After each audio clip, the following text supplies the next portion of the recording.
এখানে একটা strong resistance আমি আগেই আপনাদের দেখায় রাখলাম, তখনই আমি মার্ক করে রাখছি স্ট্রং রেজিস্ট্যান্স।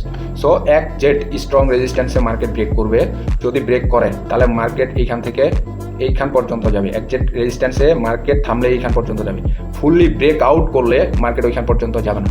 উইক ছাড়লে আমরা ডাউনের দিকে এন্ট্রি প্লেস করবো। কেন এন্ট্রিটা প্লেস করবো? বিকজ উপরের দিকে উইক ছাড়লেই উপরে যেহেতু একটা স্ট্রং রেজিস্ট্যান্স লেভেল আছে, ম্যাক্সিমাম বায়ার অ্যাক্টিভ হবে এখান থেকে।